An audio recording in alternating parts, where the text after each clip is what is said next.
salvación. De la salvación hemos dicho en la semana pasada que es un tema muy controversial y que ha creado mucha controversia, confusión, discusiones, hasta divisiones también, lamentablemente, en el pueblo de Dios, porque hay unos que dicen que sí podemos perder la salvación después que fuimos salvos, y otros que dicen que la salvación nunca se pierde cuando después que hemos sido salvos. A ese grupo le llaman los salvos, siempre salvos. Y nosotros, con la ayuda del Señor, queremos traer respuesta a través de su palabra a esta pregunta. ¿Podemos perder la salvación, sí o no? El viernes pasado nosotros vimos primero, para poder responder esa pregunta de si podemos perder la salvación o no, primero vimos qué es la salvación. Tenemos que entender qué es la salvación para luego entonces poder entender si podemos perderla o no. Y dijimos que la salvación es un término que generalmente se refiere a la liberación de un estado o condición indeseable. Usted está en un estado, en una posición o una condición, y alguien lo saca de allí, lo salvó de esa posición, de ese lugar indeseable. En el caso de nosotros, los creyentes en Cristo Jesús, la salvación es la protección del alma del pecado y de sus consecuencias. La protección del alma y del pecado, la protección del alma del pecado y de sus consecuencias. Tú y yo tenemos una alma que es eterna. Este cuerpo no es eterno, pero el alma que Dios puso aquí, que es la vida, es lo que va a regresar o a vida eterna en gozo eterno, o a condenación eterna en sufrimiento eterno. Y esa es la consecuencia del pecado. De eso es entonces que Cristo nos salvó, de esa condición, de ese camino derecho y seguro que llevábamos hacia el infierno. Gloria sea el nombre poderoso de Cristo Jesús. También hablamos de que hicimos la pregunta a través de quién somos salvos, y vimos que somos salvos a través de Jesucristo y por Jesucristo solamente, según lo que leímos en Juan 14:6 y en Hechos 4:12. Otra pregunta que nos hicimos el viernes pasado es: ¿qué es necesario para ser salvo? ¿Qué es necesario para ser salvo? Y vimos que según Juan 3:16, lo único necesario para ser salvo es creer. Pero también vamos a ver en esta noche que juntamente con creer tenemos que seguir creyendo, permanecer en esa decisión de haber creído en Cristo.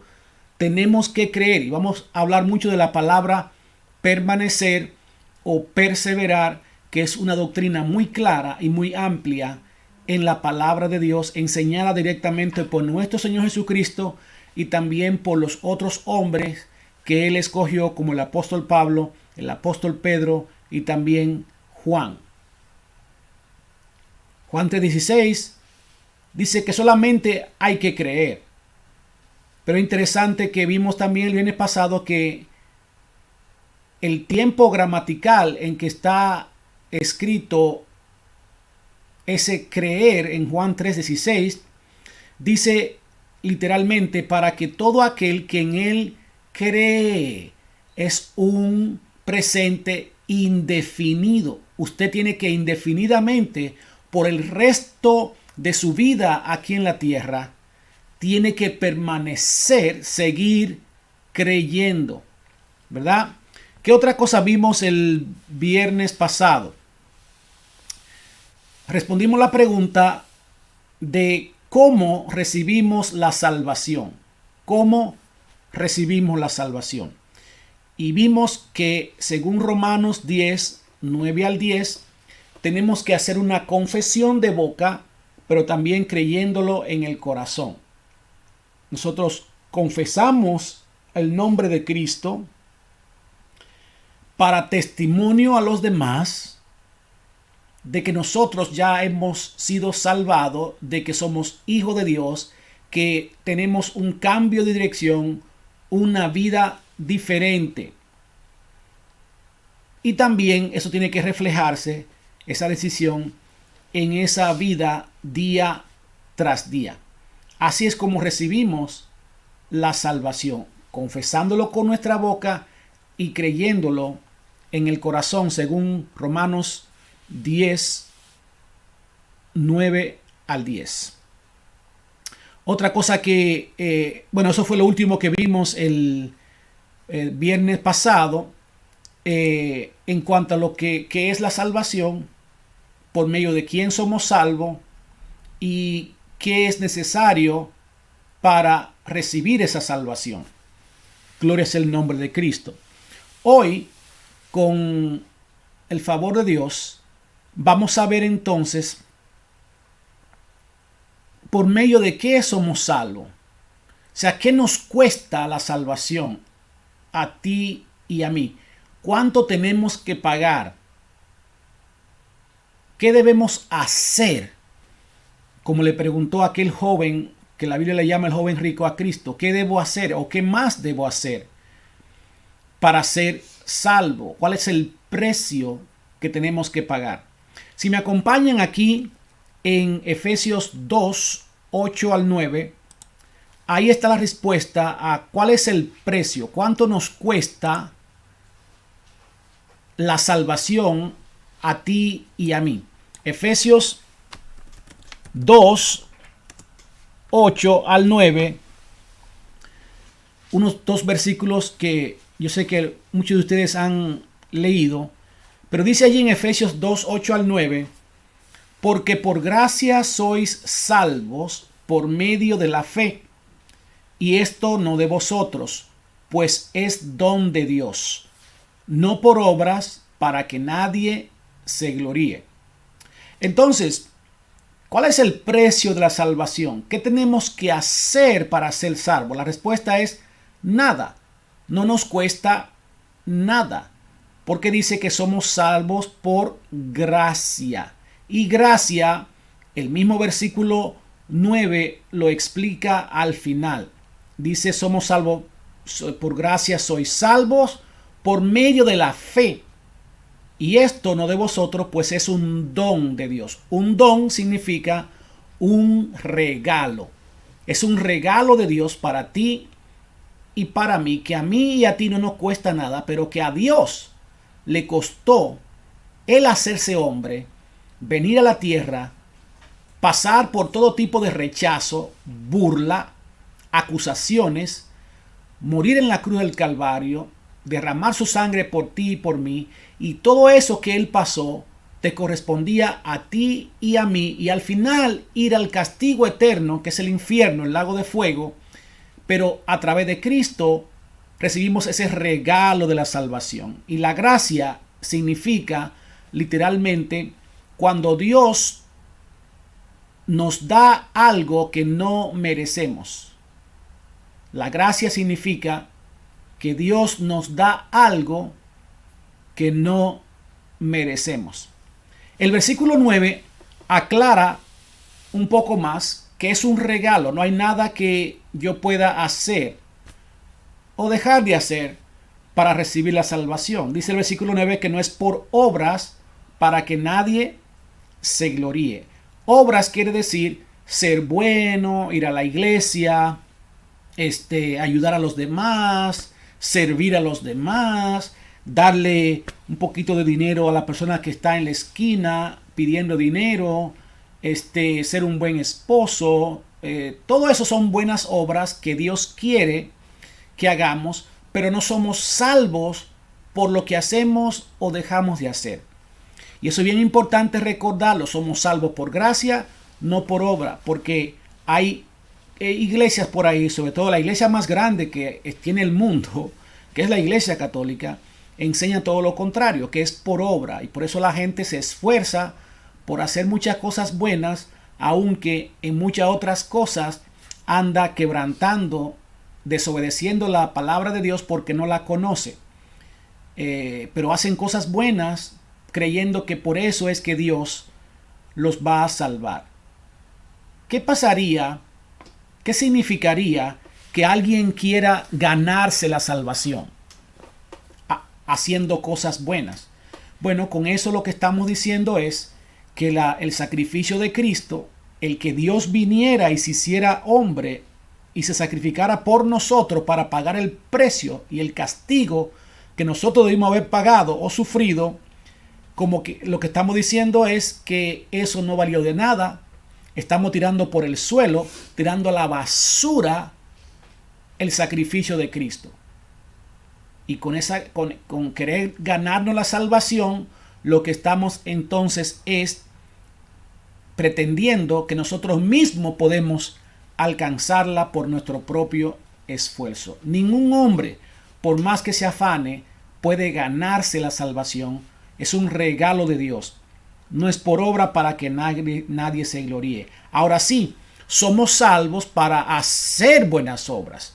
Ya después que hemos decidido seguir a Cristo, hemos recibido salvación, y sí, Dios espera que nosotros entonces vivamos bien, hagamos buenas obras, hagamos las cosas que Dios quiere que hagamos, pero por la razón o el motivo correcto, que es por agradar a Dios, por obedecer a Dios. Entonces somos salvos por gracia, no es por obras, no es por lo que hagamos o dejemos de hacer.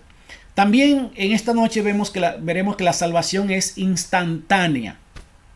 El segundo punto es, la salvación es instantánea. ¿Dónde podemos ver eso? En Lucas 23, 43. Lucas 23, 43. Encontramos esa respuesta a que la salvación es instantánea. En el mismo momento en que confesamos a Cristo como nuestro Señor y Salvador, en el mismo momento que recibimos a Cristo como nuestro Señor y Salvador, dice la palabra de Dios, somos salvos. Dice en el versículo 43 de Lucas 23, entonces Jesús le dijo, de cierto te digo que hoy estarás conmigo en el paraíso. Eso le dijo Cristo a uno de los dos criminales. La gente le llama el buen ladrón, ¿verdad? Pero un ladrón no tiene nada de bueno. Es más, ninguno somos buenos, ¿verdad? Pero tradicionalmente se le llama el buen ladrón porque el otro que estaba al otro lado de Cristo, se burló de Jesús, no creyendo que él podía salvar y que él es Dios. Sin embargo, a este ladrón que sí le dijo a Cristo, primero le dijo al otro ladrón, mira, tú y yo estamos aquí por algo justificado, tú y yo somos ladrones, merecemos estar aquí, pero nada hizo. Y luego ese ladrón le dice a Cristo, acuérdate de mí cuando vengas en tu reino. O sea que reconoció que ese que estaba ahí no era otra persona más, sino que era ese Mesías, ese rey, ese salvador del mundo. Y Cristo le responde de esta manera, de cierto te digo que ¿cuándo? Hoy. En ese momento que él confesó y aceptó que Cristo es el Hijo de Dios, el único que puede salvar, Cristo le dijo, desde ahora estarás conmigo en el paraíso, porque este hombre iba a morir. Fue salvo instantáneamente.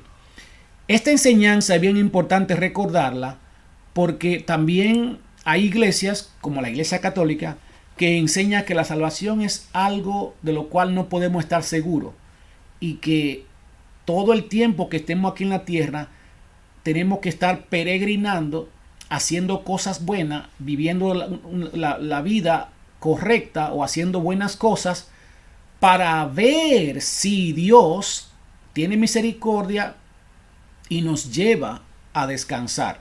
O sea que aún después que viven una vida haciendo buenas obras, los católicos creen que todavía nadie puede estar seguro de quién va a ser salvo, sí o no. Pero no es lo que dice aquí, lo que leímos en Lucas, en el capítulo 23 y el versículo 43. Otro versículo acerca de esa salvación instantánea está en Efesios capítulo 1, los versículos 13 al 14. Efesios 1, 13 al 14. Dice la palabra de Dios así: en él también vosotros, habiendo oído la palabra de verdad, el evangelio de vuestra salvación, y habiendo creído en él, fuisteis sellados con el Espíritu Santo de la promesa, que es las arras de nuestra herencia hasta la redención de la posesión adquirida para alabanza de su gloria. La salvación es instantánea, es el punto que estamos hablando, y dice en el versículo 3 que en él también vosotros, habiendo oído la palabra de verdad. ¿Qué es esa palabra de verdad? El evangelio de vuestra salvación. ¿Y qué hicimos? Habiendo creído en él, ya después que creímos, fuimos ¿qué? Sellados con el Espíritu Santo de la promesa. ¿Qué es un sello? Un sello aquí significa cuando muchos de nosotros que venimos de rancho o del campo, como dicen en algunos países, quizás han podido ver o pueden recordar que mucha gente tiene vacas, puercos, sobre todo las vacas, quizás algunos caballos. Y los dueños, cuando compraban una vaca o un caballo, creo que todavía se hace hoy en día aún en este país, le ponen una marca, le ponen un sello que dice quién es el dueño o de qué rancho viene o de qué granja viene ese animal. Entonces, cuando tú y yo nos entregamos a Cristo, Dios nos pone un sello diciendo: ahora tú eres mi propiedad, tú eres mío, nadie te podrá arrebatar de mis manos, tú me perteneces. Y ese sello está en nosotros, puesto por nuestro Padre Celestial. Si vamos entendiendo, mis amados hermanos, si de repente alguien tiene alguna pregunta, puede escribirla en el chat de Micresef TV y nosotros con mucho gusto, o puede comunicarse de otra manera con nosotros, con mucho gusto podríamos contestar cualquier pregunta según la palabra de Dios. Ahora entramos a nuestro último punto, que es un poquito más extenso, y es lo que tiene que ver con siendo y permaneciendo salvos. O sea, una vez que ya fuimos salvos, tenemos que permanecer en esa decisión que hemos tomado de ¿qué? De que Cristo es mi Señor y Él es mi Salvador. Mire lo que dice ahí en Juan 8, 30 al 31. Juan 8, 30 y también el versículo 31. Vamos a leer ahí para comenzar a ver lo que tiene que ver con esta enseñanza de permanecer. Permanecer. Fíjense qué pasó. Cristo predicó el evangelio a un grupo de personas. Y mire lo que pasa en el versículo 30. Juan 8:30. Hablando él estas cosas, muchos creyeron en él. Pero ¿qué pasó? Que en el versículo 31 Cristo les dice, después que ve que ellos creen en él, se entregan a él, dicen que creen en él, Cristo les dice, dijo entonces Jesús a los judíos que habían creído en él. Y ahí está una palabra sí. Y esa palabra sí, en gramática española, se llama un sí condicional. Si vosotros, y ahí está la palabra, permaneciereis en mi palabra, entonces seréis verdaderamente mis discípulos. En el versículo 30 dice la palabra que ellos creyeron. Ok, ahora Cristo le dice, ustedes creyeron en mí hoy, ahora es necesario que sigan, que permanezcan, continúen creyendo en mí. Permanezcan en mi palabra, en mi enseñanza, en mi doctrina. Entonces, si hacen eso, dice un sí condicional, seréis verdaderamente mis discípulos. Amén. Entonces, esta palabra permanecer también hay otra palabra que significa básicamente lo mismo, que es perseverar. Permanecer, perseverar, tiene la misma connotación, prácticamente el mismo significado. Después de haber sido salvos, solo debemos permanecer en esa decisión. La salvación se obtiene instantáneamente y se va manifestando progresivamente durante todo el tiempo que estamos en la tierra. Este es un mensaje para los que ya hemos sido salvos. De manera que el permanecer en Cristo va ligado a seguir creyendo. Siempre y cuando permanezcamos en su palabra, habrá conocimiento y seremos verdaderamente libres, como dice en el siguiente versículo en Juan 8:32. Ahora bien, ya hemos aprendido entonces que nosotros solamente tenemos que creer para ser salvo, pero aparte de creer, tenemos que permanecer en esa decisión de seguir a Cristo y sus enseñanzas, su palabra. No basta con decir una oración un día, como tristemente hoy vemos que como si fuera, se hace la oración de fe para recibir a Cristo como si fuera una oración mágica.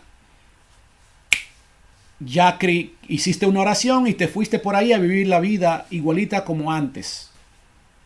No hay compromiso. No hay un obedecer a la palabra de Dios. Eso no es ser salvo. Ser salvo es creer en Cristo y luego seguir en ese camino, en esa decisión, las enseñanzas de Cristo. Y como dijimos aquí en este comentario, y luego se tiene que mostrarse progresivamente. No es de la noche a la mañana, claro está. Pero sí tiene que verse cada día, cada mes, cada año que pase. Tiene que irse viendo el fruto que habla el capítulo 5 de Gálatas. Que es gozo, paz, paciencia, bondad, fe, mansedumbre, templanza, entre otros frutos que hay allí. Que tienen que irse viendo. Y ese es el fruto de Cristo. La persona de Cristo tiene que irse viendo esas características, el carácter de Cristo en nuestras vidas. Ahora bien, la palabra permanecer quiere decir continuar, ¿verdad? Perseverar, seguir. Pero también tradicionalmente se ha confundido lo que es la palabra permanecer, lo que es el principio que habla la Biblia, que acabamos de leer, de permanecer en Cristo, de perseverar en Cristo. Y quiero que veamos entonces qué no es permanecer necesariamente. No estamos diciendo que una persona que haga estas cosas que vamos a leer no esté permaneciendo. Lo que estoy diciendo es que no necesariamente una persona que haga estas cosas está permaneciendo, como se ha enseñado muchas veces. Por ejemplo, ¿qué no es perseverar o permanecer? No es tener una Biblia debajo del brazo todo el día. Una gente que tenga una Biblia todo el tiempo y anda con ella para todas partes, ¿significa que está permaneciendo? Puede ser, pero no necesariamente. Porque recuerden que los fariseos también andaban con las tablas de la ley, con los rollos por todas partes, se las sabían de memoria. Sin embargo, no creían ni creen en Cristo. Tampoco permanecer o perseverar no es orar y ayunar constantemente. ¿Es bueno orar y ayunar? Claro que sí, no solamente bueno, es necesario para un creyente. Pero no significa que porque una gente ayune mucho y ore mucho, está permaneciendo, porque ustedes saben que muchos hacen esto, pero lo hacen de una manera religiosa, como para ganar rango, subir de nivel, ganar un favor con Dios o sentirse superior a los demás porque ayunan y oran. Y también esto lo hacían los fariseos y muchos religiosos en la época de Cristo, contemporáneo a Cristo. Y Cristo los corregía constantemente porque lo hacían para exhibicionismo, para que vieran que eran muy religiosos. Y tristemente eso sucede hoy en día. ¿Qué otra cosa no es perseverar o permanecer en Cristo? No es asistir a todos los cultos de la iglesia. ¿Es bueno ir a todos los cultos de la iglesia? Claro que sí. Es necesario. Pero una persona que vaya a todos los cultos de la iglesia significa que está perseverando o permaneciendo. No necesariamente, porque también los fariseos y mucha gente que quizás tú y yo conocemos no se pierden ningún culto ni ninguna actividad. Lo que Cristo nos dijo a nosotros que es permanecer en su palabra, que quiere decir en sus enseñanzas. O sea, obedecer a la palabra de Dios. Y todas estas cosas las tenemos que hacer, claro que sí, ir a todos los cultos si podemos, pero no son equivalentes, no significa necesariamente que esa persona está permaneciendo. Recuerden que hay personas que van a la iglesia por tradición, por costumbre. Yo llegué un tiempo a la iglesia porque mi mamá me llevaba, ¿verdad?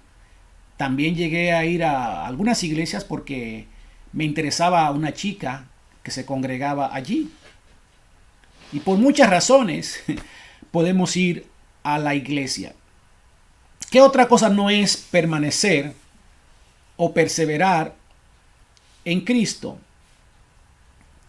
No es ni siquiera predicar y hacer milagros. O muchos dirán, pero hermano, ¿no se supone que tenemos que predicar y que Dios puede hacer milagros a través de nosotros? Claro que sí. Es un mandato predicar. Y claro que sí, que es muy evidente en la palabra de Dios que Dios puede usarnos nosotros para hacer cualquier milagro. Pero no es un indicativo de que estemos predicando mucho todos los días, en todas las esquinas, y que Dios haga y que hagamos milagros. No es un indicativo de que estamos permaneciendo en Cristo y en su palabra, en sus enseñanzas. Recuerden que dice la palabra de Dios que en el último día, el día del juicio, Cristo, que va a ser ese juez que va a juzgar a todo el mundo, dice que a un grupo algún grupo de personas le va a decir a Cristo: Señor, en tu nombre echamos fuera demonios, en tu nombre oramos por los enfermos y se sanaban, y que hicieron todo lo que hicieron. Sin embargo, Cristo le va a decir: nunca os conocí, apartaos de mí. Entonces, ¿tenemos que predicar? Sí. ¿Puede Dios hacer milagros a través de nosotros? Sí. Pero no todo el que hace eso significa que está permaneciendo, está siguiendo, obedeciendo la palabra de Dios. Amén. ¿Qué otra cosa no es permanecer o perseverar? Hacer buenas obras. Otra cosa es permanecer y perseverar, no es decir aleluya, gloria a Dios cada minuto. O sea, no es el que aparenta ser más religioso o más espiritual. No es un asunto de apariencia, es un asunto de obediencia. No es un asunto de ir mucho a la iglesia, leer mucho la palabra, ayunar. Es obedecer la palabra de Dios. Eso es permanecer. No es tener sueños y visiones cada rato y dirigir mi vida en base a sueños y visiones. Es la palabra, permanecer en la enseñanza de Cristo. Tampoco no es tener un rostro pálido, así sin color, todo hecho trizas y un pelo todo descuidado, cabello por todas partes, como una señal de santidad y de que estamos permaneciendo. Tampoco, porque hay muchos que ni siquiera son cristianos y también tienen todo ese cabello. Yo le llamo pajón. ¿Significa que están permaneciendo en Cristo? No. Recordemos, no es un asunto de apariencia, sino obediencia a la palabra de Dios. Eso es permanecer. Miren por qué decimos que ninguna de estas cosas, que son buenas todas, ¿verdad?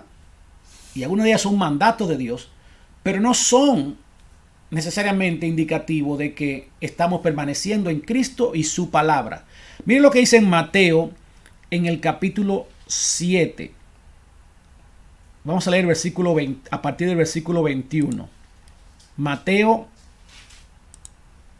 7 y vamos a leer a partir del versículo 21.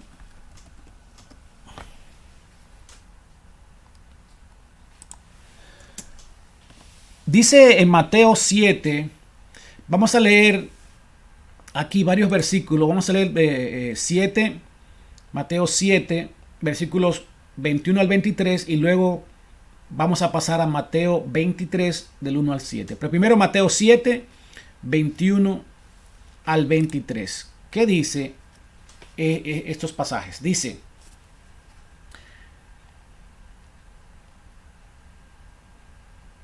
no todo el que me dice Señor, Señor, entrará en el reino de los cielos, sino ¿quién? El que hace la voluntad de mi Padre que está en los cielos. Muchos me dirán aquel día: Señor, Señor, ¿no profetizamos en tu nombre y en tu nombre echamos fuera demonios y en tu nombre hicimos muchos milagros? ¿Y qué le dirá Cristo? Y entonces les declararé: nunca os conocí, apartaos de mí, hacedores de maldad. Y ahí está la razón por qué Cristo va a rechazar a esta gente, aunque digan Señor, Señor, amén, te amo, Dios es lo primero para mí, gloria a Dios, aleluya, yo oro, ayuno, he orado por los enfermos y se han sanado. No es cuestión de eso. Es, dice el versículo 21, el que hace la voluntad de mi Padre que está en los cielos. La voluntad de Dios es que sigamos a Cristo, nos sometamos a su palabra. Pero este grupo de gente, ¿qué pasaba con ellos? ¿Por qué Cristo va a rechazar un grupo de gente que le cantaba, le decía Señor, Señor, predicaba, hacían señales y milagros y todo eso? Bueno, dice el versículo 23, que eran hacedores de maldad. Con la boca hacían una cosa, predican, cantan muy bonito, enseñan muy bonito, pero eran hacedores de maldad. Vivían una vida totalmente contraria a las enseñanzas de la palabra de Dios. Falta de amor, falta de misericordia, se sentían superiores, abusaban a los demás, engañaban a los demás, explotaban a los demás. Pero, por otro lado, así también predicaban, cantaban y hacían las cosas que muchos de nosotros como creyentes en Cristo tenemos que hacer, pero primero tenemos que asegurarnos de que estamos permaneciendo, perseverando en las enseñanzas de Cristo, sobre todo lo que tiene que ver con Cristo como nuestro Señor y Salvador, y también lo que tiene que ver con el amor, la misericordia hacia los demás, el servir a los demás, es lo que tiene que ver con esa vida que Cristo vivió también aquí en la tierra. Entonces, no es, en otras palabras, necesariamente tener las apariencias de que estamos perseverando. Es que se vea en nosotros a través de nuestra vida. Allí es que se va a mostrar o a demostrar si estamos perseverando o no. Ahora, pasando a otro punto,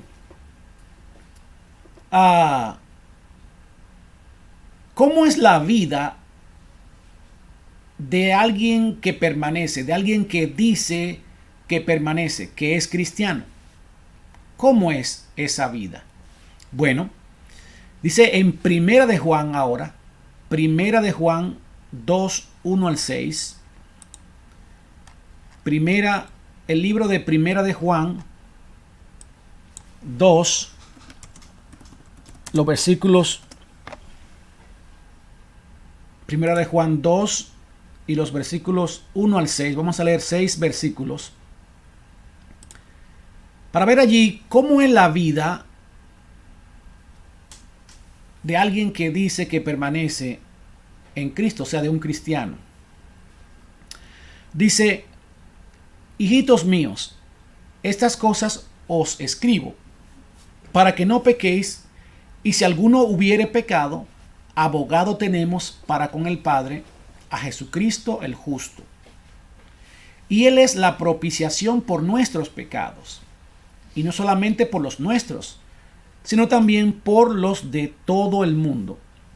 Y en esto sabemos que nosotros le conocemos, si guardamos sus mandamientos.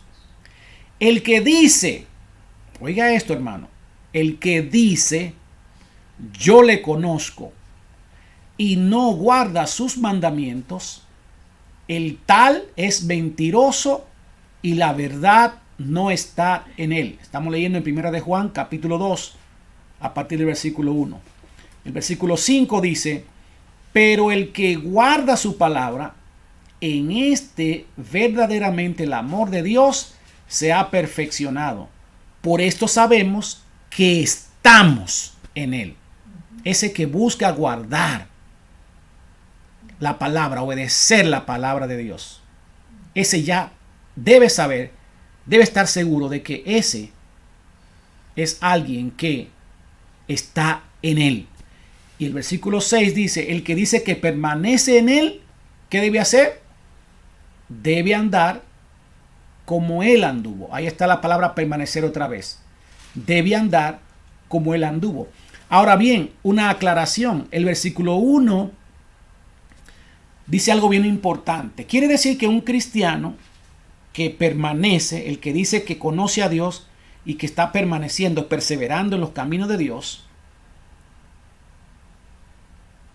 debe permanecer en la palabra, obedecer la palabra. Sí, eso es lo que dice la palabra del Señor. ¿Significa eso que no va a fallar, que no va a cometer errores? No. En el versículo 1, aquí Juan, el escritor, nos dice que eso es posible, que nosotros, aunque querramos obedecer la palabra de Dios, busquemos cada día someternos a su palabra. Ese es el verdadero cristiano.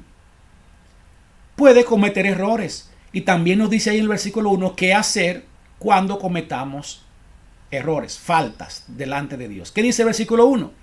Hijitos míos, estas cosas os escribo para que no pequéis. Eso es la voluntad de Dios, que no pequemos. Pero dice: y si alguno hubiere pecado, porque va a suceder, ¿qué dice ahí? abogado tenemos para con el Padre, a Jesucristo el justo. Y Él es la propiciación por nuestros pecados, y no solamente por los nuestros, sino también por los de todo el mundo. Entonces, el verdadero creyente, el que permanece en Cristo, el que dice que le conoce, se va a esforzar por guardar sus mandamientos. Y en ese proceso puede ser que se equivoque, porque no somos perfectos. Pero cuando suceda eso, que cometamos alguna falta, que sabemos que a Dios no le agrada, entonces dice ahí el escritor, o Dios a través de Juan, que tenemos un abogado, tenemos que ir a Cristo. Él es el abogado, y lo que un abogado hace es que defiende, explica con mayor exactitud la causa, la razón de un defendido o un representado. Y eso es lo que Cristo hace. Cuando nosotros vamos a Él y pedimos perdón, Él intercede ante el Padre y le dice al Padre: yo morí por Él, yo derramé mi sangre por Él, y Él ha venido arrepentido a pedir perdón. Entonces el Padre nos perdona por ese abogado que es Cristo, porque Él pagó ese precio por nosotros.